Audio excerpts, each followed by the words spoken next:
এরা হাঁটলে তেমন দেখায় যেমন ব্যাংকগুলো, কিগুলো ব্যাংক যখন হাঁটে কেমন দেখায়, লাফায় হাঁটে তেমন দেখায়। আমরা নামাজে বসে থাকলে যেমন দেখায়, সুবহানাল্লাহ না কেন? আর একজন মাখলুক আছে, তারা অবান্ধব জমিনে একেবারে মিশি মিশি ইবাদত করে, অর্থাৎ মাটিতে সিজদা দেওয়া অবস্থায় ইবাদত করে। আল্লাহ তাআলা তাদেরকে এইভাবেই বানিয়েছেন। ওটাই হলো ইসাব্বিহু লিল্লাহি মা ফিস সামাওয়াতি ওয়া মা ফিল আরদ, সাব্বাহা লিল্লাহি মা ফিস সামাওয়াতি ওয়া মা ফিল আরদ।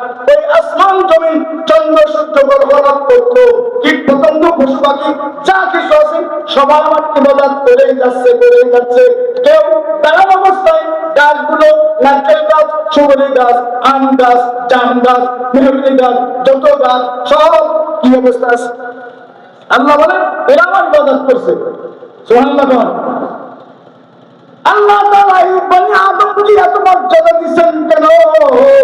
একদল ফেরেশতা দাঁড়িয়ে ইবাদত করে, আর একদল ফেরেশতা রুকু অবস্থায় ইবাদত করে, আর একদল ফেরেশতা সিজদা অবস্থায় ইবাদত করে, আর একদল ফেরেশতা বসে বসে ইবাদত করে।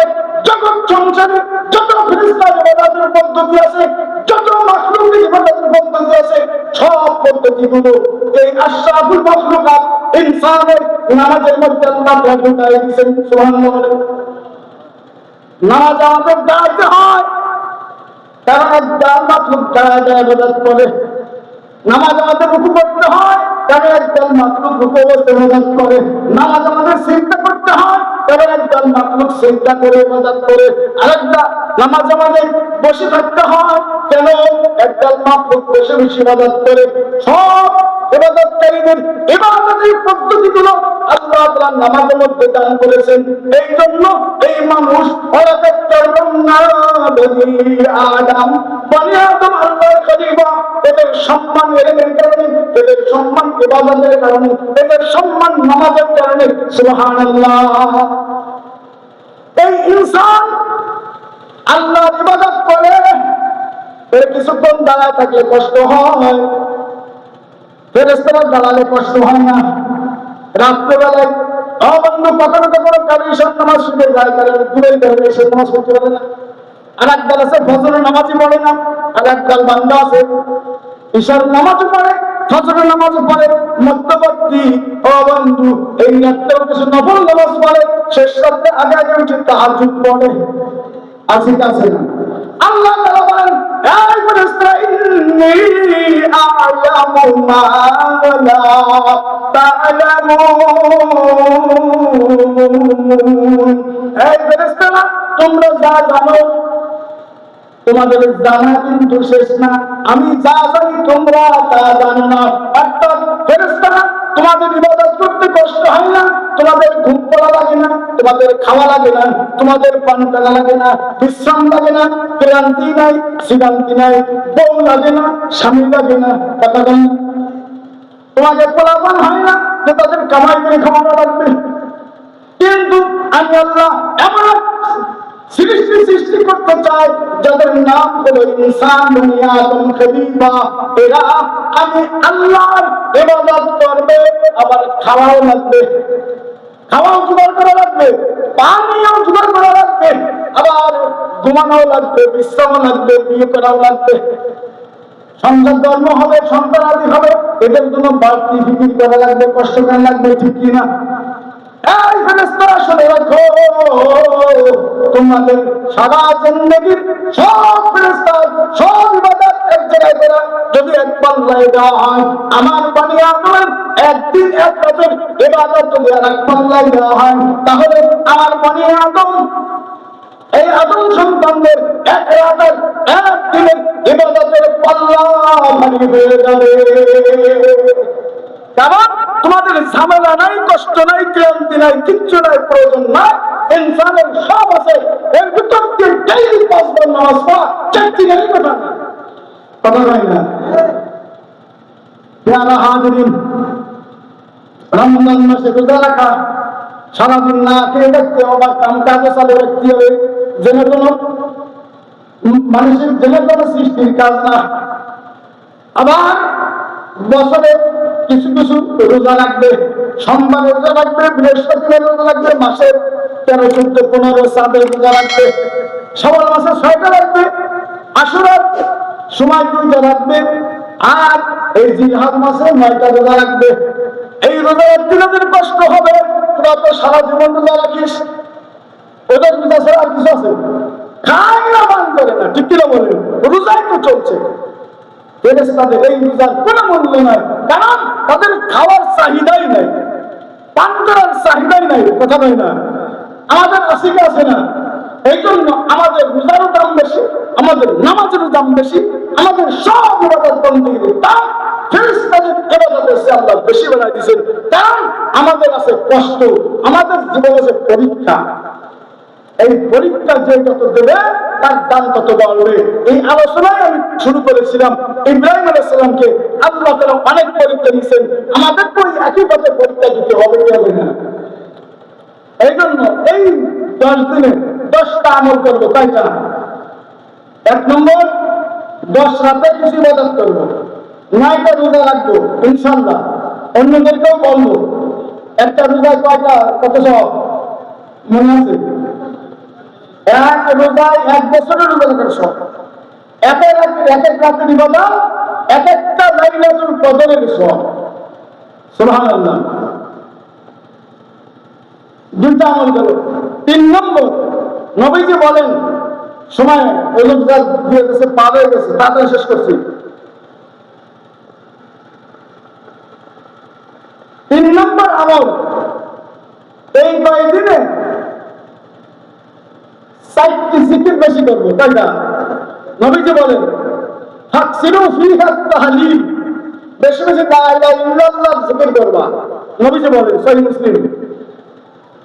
আত-তাকবীর, বেশি বেশি আল্লাহু আকবার বলবা।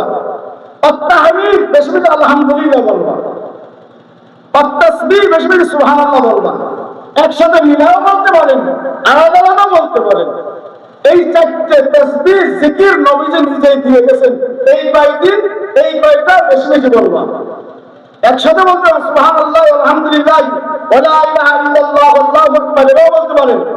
অথবা আল্লাহু আকবার, আল্লাহু আকবার, লা ইলাহা ইল্লাল্লাহ, আল্লাহু আকবার, আল্লাহু আকবার, ওয়া লিল্লাহিল হামদ, আর সুবহানাল্লাহ, এটাও বলতে পারেন। যেভাবে পারেন সমস্যা নাই, হাত পেশ করো, জায়েজ আছে, পারবে ইনশাআল্লাহ। কয় নম্বর করো? 3 নম্বর। 4 নম্বর, 9 তারিখ ফজর থেকে নিয়ে 13 তারিখ আসর পর্যন্ত কি করবো? একবার তাকবীর, কয়বার? একবার। এখানে 3 বার না, 10 বার না, বেশি না, যেখানে যা আছে তাই। ডাক্তার কয়েছে একটা ট্যাবলেট কাটি, আপনি মনে করবেন রোগ বেশি, তো আমরা 4টা একসাথে মেরে দিই, কাজ হবে না? কাজ হবে? যেখানে যে ঔষধ সেখানে কম করা যাবে না। একবার। কয়বার? একবার। পুরুষরাও বলবে, মহিলারাও বলবে। মনে না থাকলে যতক্ষণ জায়নামাজে থাকবেন, যতক্ষণ মসজিদে থাকবেন, মনে পড়লে সাথে সাথে বলবেন। মহিলারা ঘরের থেকে বের হওয়ার আগ পর্যন্ত বলতে পারবে, ফতোয়া স্বামী। কয়বার? পুরুষরা জোরে, একটু জোরে, মহিলারা নিচু আওয়াজে। ঠিক আছে? কয় নম্বর গেল? 4 নম্বর। 5 নম্বর, হজ করা। কি করা? নবীজি বলেন, যাদের উপরে হজ করা ফরজ, তারা যদি হজ না করে মারা যায়, তার মৃত্যু ইসলামের উপরে হবে না, ইহুদি খ্রিস্টানের উপরে হবে। এটা আমি নবী কিছু করে দিতে পারবো না। নাউজুবিল্লাহ বলেন। হজ তারপরে ফরজ, সহজভাবে বলি, শুধু টাকা থাকলে ফরজ না। টাকা আপনার কম আছে, কিন্তু জমি এতটুকু আছে, আপনার সংসারে খরচ যা লাগে, সেই ফসল ফলাইতে যতটুক জমি লাগে এর চেয়ে একটু বেশি আছে, সেই বেশিটুক বিক্রি করলে আপনার মোটামুটি 6 লাখ, 7 লাখ, 8 লাখ হয়ে যায়। তাহলে আপনার এই জমি বিক্রি করে হজ যাওয়া খরচ। মোটাটাকে বলে দিলাম, অনেকে হজ করে খরচ বোঝেই না, টাকা আছে তাও করে না, ঠিক কিনা? হাজ নবীজি বলেন, আল হাজ্জুল মাবরুর লাইসা লাহুল জাযা ইল্লাল জান্নাহ। যে ব্যক্তি হজ করবে, হজটা যদি সহিহ হজ হয়, হালাল টাকা দিয়ে হজ হয়, শরীয়তের সিস্টেম অনুযায়ী হজ হয়, সুন্নত তরিকায় হজ হয়, এবং কোন গুনাহ না করে, ওখানে কাজী গন্ডগোল না করে। আল্লাহ তাআলা বলেন, ফামান ফারাজা ফীহিন্নাল হাজ্জা ফালা রাফাসা ওয়ালা ফুসুকা ওয়ালা জিদালা ফিল হজ। যে ব্যক্তি হজ করতে যাবে তিনটা কাজ করতে পারবে না। এক নম্বর, সে যৌন ধরনের কোনো গুনাহ করতে পারবে না, না চোখ দিয়ে, না জবান দিয়ে, না লজ্জাস্থান দিয়ে, ওখানে এই অঙ্গ প্রত্যঙ্গ দিয়ে কোনো পরপুরুষ, মহিলা হয়ে পরপুরুষ থাকবে না, আর পুরুষের পর নারী থাকবে না, কুদৃষ্টি করবে না, বলা ফুসুকা অন্যান্য গুনাহ করবেন না, ওয়ালা জিদালা ওখানে যে কারোর সাথে ঝগড়া করবে না। হজ যে হজে যে আর কোন অন্যায় কোনটা না করবে। তিনটে কাজ খুব বেশি হয়। চোখ দিয়ে গুনাহ হয়, মহিলারা তো একসাথে কাজ করে। আল্লাহ পরীক্ষার জন্য একসাথে করতে বলছে। তুই আমার জন্য আসছিস না মহিলা দেখতে আসছিস? আমার জন্য আসছিস নাকি তুই পুরুষ দেখার জন্য আসছিস? মহিলারা পরীক্ষা, একসাথে ঠেলাঠেলি কাজ করা লাগবে, এটা পরীক্ষা। সুবহানাল্লাহ বলেন। আমাদের রাস্তাঘাটে যেমন চোখের হেফাজত করতে হয়, ওখানে চোখের হেফাজত করতে হবে। এত গায়ে লেগে গিয়ে তাওয়াফ করবে, কিন্তু তার কিছু বলাও যাবে না। চোখ হেফাজত, মন হেফাজত করতে হবে। সুবহানাল্লাহ। কেন? এটা পরীক্ষা। আরেকটা আছে কি, গন্ডগোল করে। কি করে? কারোর সাথে গন্ডগোল হোক আর না, মুআল্লিমের সাথে করা তো ভালো, যা বলে পেয়ে নিয়ে গেছে তা হবে না, ইচ্ছা করে না, মুআল্লিম তো চেষ্টা করছে কিন্তু হয়নি, এটা মনে করতে হবে। কারণ আল্লাহ বলছেন ওখানে যে গন্ডগোল করা যাবে না। তার মানে কি? সমস্যা আমি আল্লাহ নিজেই কিছু করে দেবো। সুবহানাল্লাহ। আমি আল্লাহ কিন্তু সমস্যা নিজেই তৈরি করবো। মুআল্লিমের দ্বারা করবো, সাধুর দ্বারা করবো, এর দ্বারা তার দ্বারা করবো, সৌদি সরকারের দ্বারা কিছু করে দেবো। রাগ হবে খুব, গন্ডগোল করা যাবে না। আর এখানে বিপদ করে খুব, এর দোষ তার দোষ কয়, বাস বাড়ি আসে না। শুধু এই হাজির নাম আসে, হাজির কান্ড আসে না, নামে হাজির, কাজে আস্তেটা বাজি। ঠিক কিনা বলেন? হাজির হজ যদি এই শর্তে পড়ে, এই হজে বলে হজে মাবরুর। নবীজি বলেন, মায়ের পেট থেকে শিশু সন্তান যেমন নিষ্পাপ হয়ে আসে, হজকারী হজ করে যখন আসে নিষ্পাপ হয়ে আসে। আর যদি তুমি এই হাজি বাড়িতে ঘরে ঢোকার আগে তার সাথে দেখা করতে পারো, তাইলে তাহলে কও, ও হাজি সাহেব, তোমার গুনাহ তো মাফ, তুমি আমার জন্য দোয়া করো, ইস্তাগফিরুলি, তুমি আমার জন্য আল্লাহর কাছে মাফ চাও। নবীজি বলেন, হাজি সাহেব যদি বলে আগফিরুল্লাহু লানা ওয়া লাকুম, আল্লাহ আমাকে মাফ করুন, তোমাকে মাফ করুন, তোমার জীবনের গুনাহ মাফ হয়ে যাবে। তবে হজটা হজের মতো লাগবে। ঠিক আছে? 6 নম্বর আমল কুরবানি করা। কি করা? কথা নয়, কুরবানি কার করে? ওয়াজিব। ওয়াজিব হোক আর না হোক, নবীজি মদিনা শরীফে 10 বছর প্রত্যেক বছর কুরবানি করছিলেন। অথচ নবীজির ঘরে টাকা পয়সা থাকতো, যা আসতো দান না করে বাড়ি ঢুকতেন না। সুবহানাল্লাহ। তারপরে নবীজি প্রত্যেক বছর 2টা কুরবানি দিতেন। কয়টা? সুবহানাল্লাহ। কোন গরিব মানুষ, সম্পদের অভাব তো আসলে ছিল না, কারণ আল্লাহ তো দিতে চাইছিলেন, নেননি। ঠিক কিনা? তারপরেও যে কোনো ভাবে দুর্নীতি করে, চুরি করে আল্লাহ দিতেন। আল্লাহ তার নবীর দ্বারা এই কাজ করাতেন, অর্থাৎ ওই সময় তাকে কিছু ব্যবস্থা করেই দিতেন। সুবহানাল্লাহ। যে চায় করবে না, যে চায় তার হাজির। নবীজি 2টা কুরবানি দিন, একটা নিজের নামে আর একটা উম্মতের নামে। আল্লাহু আকবার বলেন। আমাদের জন্য নবীজি কুরবানি করছেন 10টা। কয়টা? নবীজি আমাদের জন্য করে গেছেন, আমরা নবীর নামে কর্ম কি করবো না? যাদের আল্লাহ তৌফিক দিয়েছেন, কিনা পাওনা নেই, ঋণদায়িত্ব নেই, তাদের উচিত নবীজির এই সুন্নাত জিন্দা করা, একটা নিজের পক্ষ থেকে আর একটা আমার নবীর পক্ষ থেকে। কথা বলে না? একটা গরুতে 7 অংশ নেওয়া যায়। আপনি একটা গরু দিচ্ছেন, 7 ভাগ করেন, সমস্যা নেই। টেনশন কয়জন? একটা টেনশন, কিন্তু 7 ভাগ 7 নামে আপনি দিতে পারেন, কিন্তু গোশত 3 ভাগ করলে সমস্যা নেই।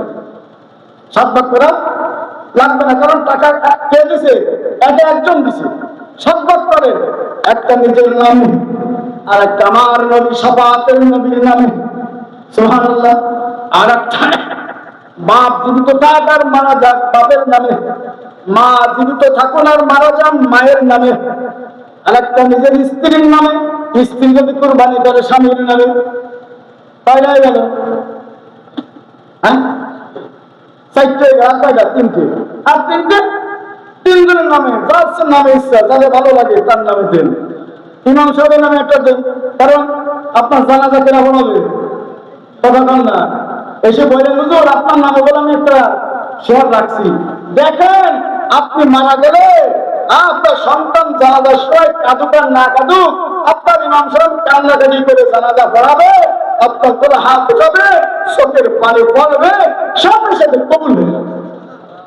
তাহলে ইমামের সাথে আমাদের ব্যবহার খুব সুন্দর, কথা কয় না? সুন্দর না সুন্দর? কি সুন্দর!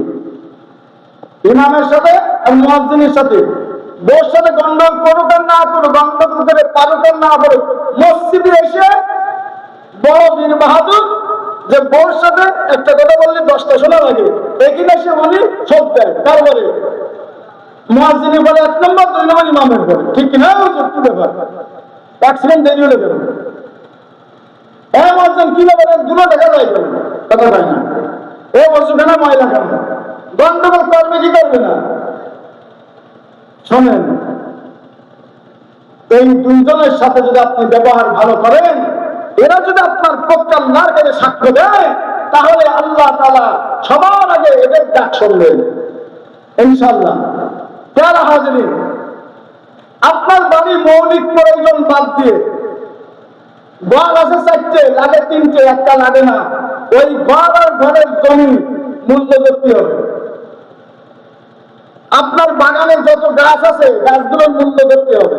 এইটা খেয়াল করেন, যে কয় বিঘে জমি আছে, জমির যে কয় বিঘের ফসলে আপনার বছর চলে যায়, বাকি যে জমিগুলোর ফসল আপনি বিক্রি করেন, ওই জমিটুকুর দাম দেখতে হবে। বাড়িতে সাইকেল আছে 2টা, মোবাইল আছে 2টা, একটা লাগে আর একটা না আলু চলে, ওইটার দাম দেখতে হবে। টেলিভিশনের দাম তো একটা ধরবেনি, কারণ ওরা কোনো ছড়িয়ে দেওয়াতে প্রয়োজনই না। গরু যে কয়টা আছে এর মধ্যে নাংলা গরু, যেগুলো দিয়ে আপনি লাঙ্গল চষে নিজের জমি অথবা পরের জমি শেষে দিয়ে কামাই করে সংসার চালান, নাংলা গরুগুলো বাদে যত গাই গরু আছে, এড়ে গরু আছে, এগুলো প্রয়োজনের অতিরিক্ত, কারণ দুধ না খাইতেও মানুষ বাঁচে, কথা হয় না? বাড়িতে যে কয়টা আসবাবপত্র আছে, প্লেট আছে, জগ আছে, গিলাস আছে, হাঁড়ি আছে, কলসি আছে, জামা কাপড় আছে, এর মধ্যে যে কয়টা লাগে এগুলো বাদে যেগুলো না আলু চলে, এগুলোর দাম দেখতে হবে। এগুলোর দাম দেওয়ার পরে যদি 52.5 ভরি রূপার সমান দাম, অর্থাৎ 96,000 টাকার সম্পদ আপনার হয়, নগদ টাকা না, এইসব দিয়ে হলেও আপনার উপরে কুরবানি করা ওয়াজিব। না দিলে নবীজি বলেন, মাওয়াজাদা সাআতান ফালাম ইউযাহি ওয়ালা ইয়াকরাবান্না মুসাল্লানা, যার পরে কুরবানি ওয়াজিব ছিল, কুরবানি করে নাই, সে যেন আমাদের ঈদগাহে না আসে, এর জন্য ঈদ না। সুবহানাল্লাহ। ঈদ পায়না, কুরবানি ওয়াজিব, কিন্তু কুরবানি না করে ঈদগাহে আসে, নবীজি বলেন তোর জন্য ঈদগাহ না। রমজান মাসে রোজা রাখবা না, না রেখে ঈদের ময়দানে এসে ফাস্তাকালের মুসাল্লি, তোমার জন্য এই ঈদ না, কথা কয় না? বুঝাইতে পারছি? তাই কুরবানি কার পরে ওয়াজিব, বুঝাইতে পারছি?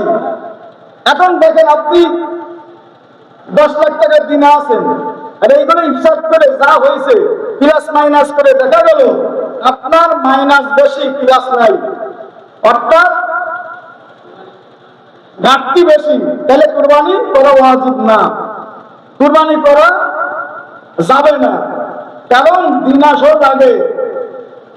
কুরবানির কথা আপনাদের ওয়াজিব না, এখন নফল, নফল আপনার জন্য করা যাবে না, দিনাশো দেন আগে। বুঝাতে পারিনি? কিন্তু যদি আপনি দিনা পাওনা নেই, তবে একটা সম্পাদনে, তবে আপনার একটা ছাগল কেনার টাকা আছে, আপনি যদি ইচ্ছা করে একটা ছাগল কোরবানি দেন, অনেক সওয়াব পাবেন, এটা নফল কোরবানি। অনেকের প্রশ্ন আছে, হুজুর আকিকা দেওয়া হয়নি, কোরবানি করা যাবে? প্রশ্ন করে কি করে না? আকিকা করা হয়নি ভাই, আকিকা করা ওয়াজিব না, এটা নফল সুন্নাত। এটা কি নফল সুন্নাত?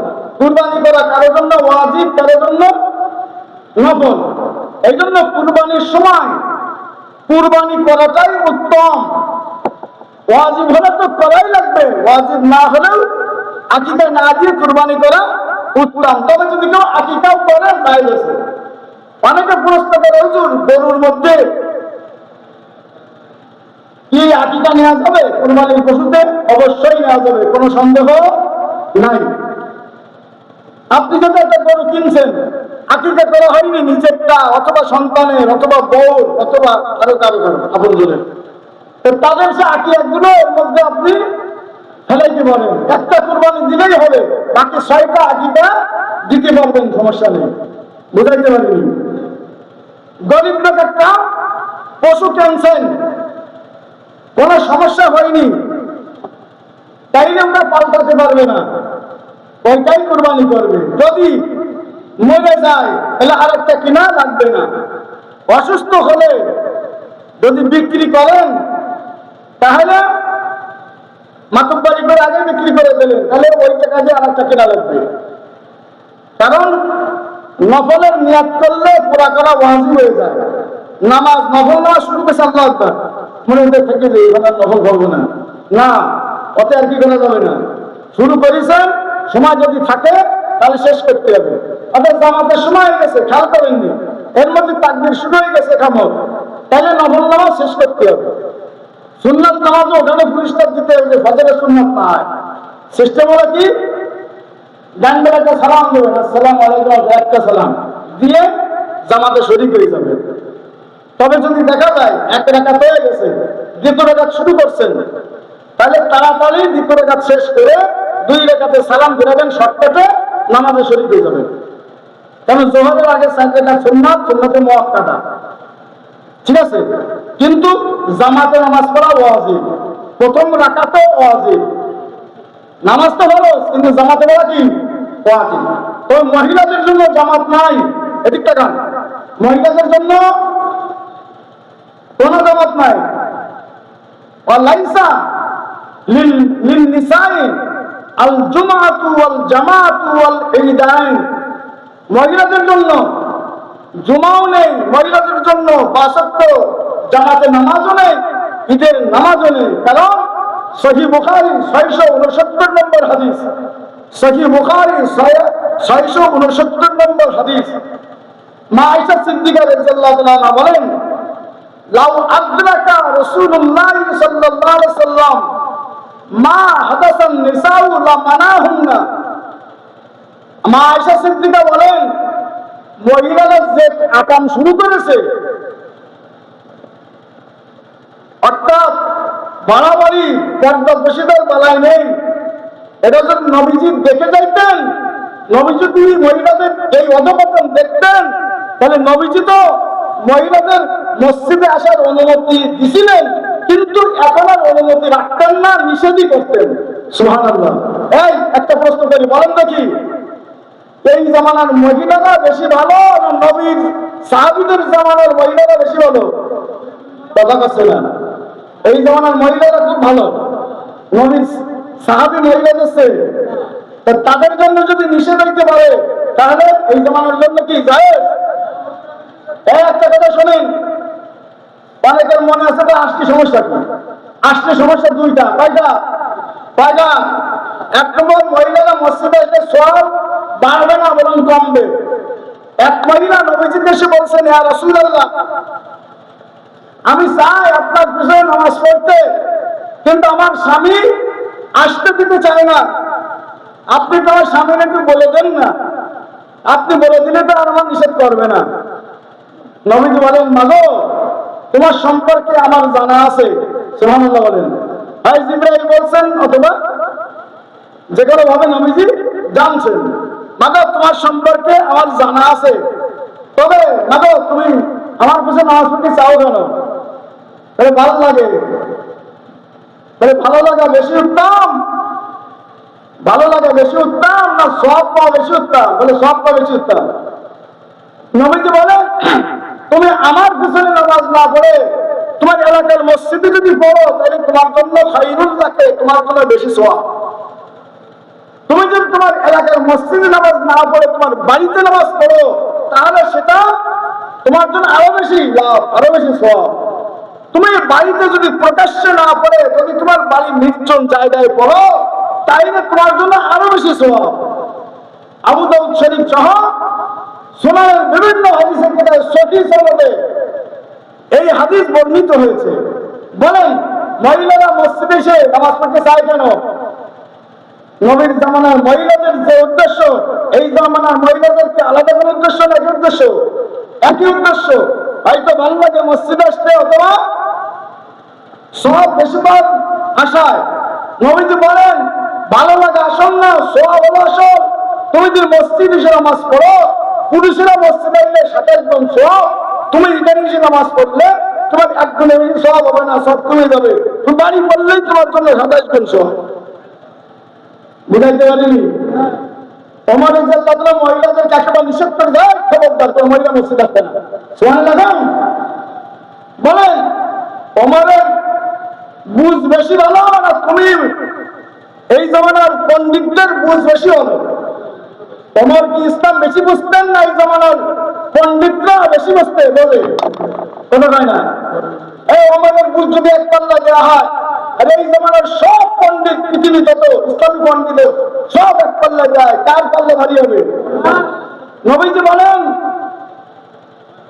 আমার পরে কোন নবী আসবে না, আনা খাতামুন নবিয়্যিন ওয়া নাবিয়্যা বাদি, লাউ কানা বাদি নবিয়্যুন লাকানা ওমর। আমি শেষ নবী, আমার পরে কোন নবী আসবে না, যদি কেউ নবী আসতো ওমরই হতো সেই নবী। সেই ওমর বলছেন মহিলারা মসজিদে আসবে না। নবী তার একটা কথা বলে গেছেন, আলাইকুম বিসুন্নতি ওয়া সুন্নাতুল খুলাফায়ে রাশিদিন আল-মাহদিয়্যিন। আমার কথা তোমাদের মানা যেরকম জরুরি, আমার পরে যারা খলিফায়ে রাশিদ খোলাফায়ে রাশিদিন আসবে তাদের কথা মানা তোমাদের সেম একই রকম জরুরি। নবী